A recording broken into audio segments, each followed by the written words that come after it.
Hello, welcome back to the channel. I'm Damo, and on today's video we're going to take a closer look at the history of the 944, the future of it, and ask ourselves, is it really a true Porsche? Okay, before we get started on this video, please don't forget, if you haven't done already, subscribe to the channel, click the little bell icon, and then you'll get notified whenever I upload another video. Cheers.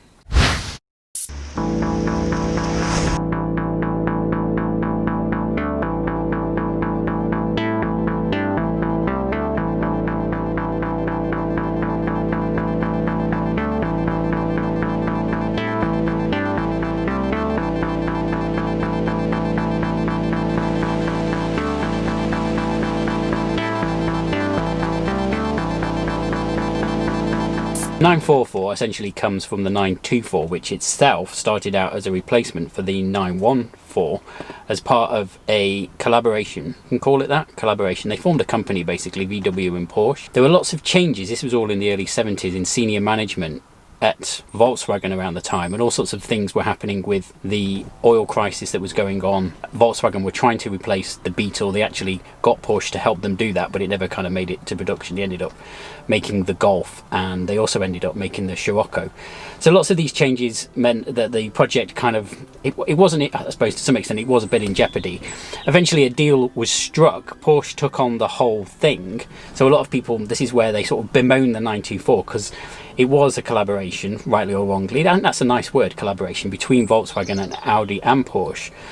And they did, rightly or wrongly, they shared the same parts, and it was an Audi 2-litre engine that went into the 924, replaced subsequently, at a later point in time, with a Porsche engine. Porsche ended up, through all the various deals that went on, and the companies and the changes in management, etc., a deal was kind of reached upon, and Porsche settled with the project themselves. I believe it was a condition that it was made at an Audi factory. So is it a true Porsche then? The 924 and the 944 were worked on very, very heavily by Porsche, despite what people of the time and subsequently since might lead you to believe with regards to their strong connections with VW and Audi. There's no doubt that that was the case. But let's not forget that Porsche themselves now are owned by VW, and a lot of their SUV models share the same platforms with Volkswagen Audi group products. So all of that sort of snobbishness, I guess you could call it, that people potentially had around its connections and associations with Volkswagen and Audi, largely now, I guess they don't matter. Volkswagen and Audi are a premium, or certainly Audi anyway, it's a premium brand, it's a quality product, so that association isn't a negative one to me. This 944 has a Porsche engine, the lovely oval dash that Porsche designed, all of the input they had early on when they were in partnership with VW and Audi. It is, to me, through and through, a Porsche, and they were very well made and very almost bespokely made. They're so solid even now. Things, I don't know, they just feel and seem to carry a lot more character, I think, than the sort of modern era of cars in general, not just Porsche. So yeah, I guess that's part of the reason why I like them so much. And if you are thinking of getting one, my advice would be, yeah, do it. There were very few shared components across the ranges then back with Porsche. Consequently, that kind of brought its own inefficiencies into the production process, which sort of Porsche eventually managed to fix with the introduction of things like the 996 and the Boxster. But as a consequence, that makes these cars sort of, I don't know, more individual. Than a 944 is very much a 944. It's not a 928. A 928 isn't the same as a 911 at the time. They are very, very distinct products. Yeah, what that meant ultimately was Porsche created something called design DNA, and you can, it's there now. Every Porsche model, the Panamera, the Cayenne, the Macan, they all, that Porsche DNA is all based on the 911. Porsche loved the 911 and the success behind it. It is the celebrity of the bunch, rightly or wrongly, to create that design DNA. They knew in the late 90s, if you saw a Mercedes, you knew it was a Mercedes because of the grille and the badge. It was very distinctive. If you saw an Audi, you had the ring grille. If you saw a BMW, it had the kidneys. Most of the manufacturers had a key family design trait. Porsche didn't really have that. The 928, the 944 and the 911, they all look quite different. They were quite distinct. what they tried to do was bring all of those design concepts together by moving Porsche to the 993. They sort of smoothed those headlight lines. They kept the 928, funnily enough, the same, and they made the 944 look like the 928 in the form of the 968. That was the start of their new, I guess, design philosophy. The result was all the models now kind of try to echo that classic 911 silhouette shape, and that is what their design DNA is all about. Which is, it's good and it's bad, I suppose. It makes the brand more identifiable, but as a consequence, things like the 944 kind of suffer a little bit more as being known as not being a 911. But so does the Boxster and the Cayman now, really. Do I hate 911s? No, I don't hate 911s. I had, there's a bit of a sad story attached to it, a 996, an early one, a convertible, Carrera, 3.4. See my other videos for the information on that. I don't hate them at all. I think they're great cars, and there's no real substitute for that flat six engine out behind the rear wheels, pushing you along. Admittedly, I don't quite get on, or I didn't quite get on with the driving position as well as I do in the 944, but that's just personal physical dimensions and the environment, I guess. But no, certainly don't hate them. If you're in any doubt at how prevalent the 911 is in Porsche's model history, then Google image search Porsche model history, and all you will see is pictures of 911s.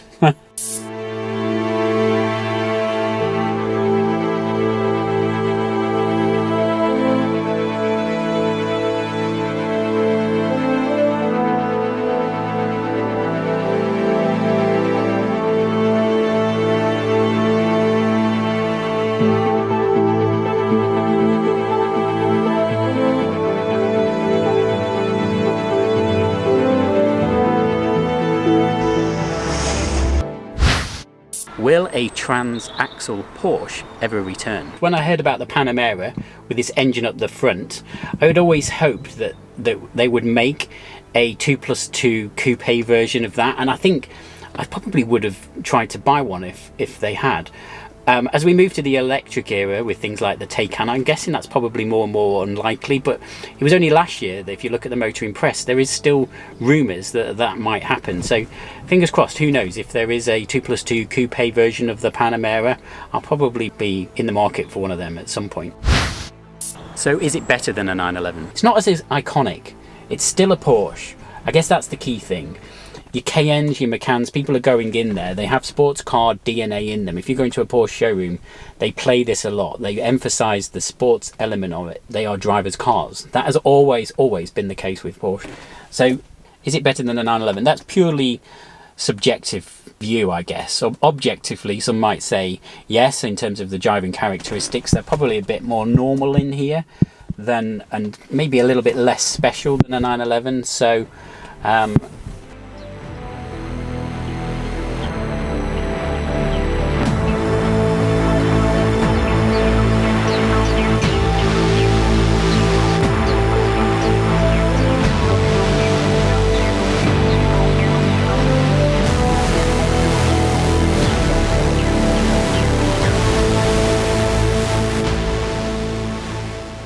where Porsche is now and where they were means that I think all things are equal as far as the 924, 944 and even the 928 are concerned with Porsche. To me, they are still great cars. They are Porsches. They carry the badge, they carry the name, they carry the engine, they carry so much design input that if you pass them by and you're looking for a classic car, then I think you're a little bit crazy in it. And certainly, I guess the market for them is quite interesting, and there are quite a few 924s out there available. So, and cheaply, right? So if you are in the market for a bit of modern classic, cheap rear-wheel drive fun, I mean, your choices from a German perspective anyway are reasonably limited. BMW early 3 Series compact maybe, or something like that, but a 924 offers a much more interesting proposition. Granted, it might not be massively tunable, but yeah, I think there's a lot to be said for them in terms of their character. Certainly driving this around now versus when I had my first one 19 years ago, it is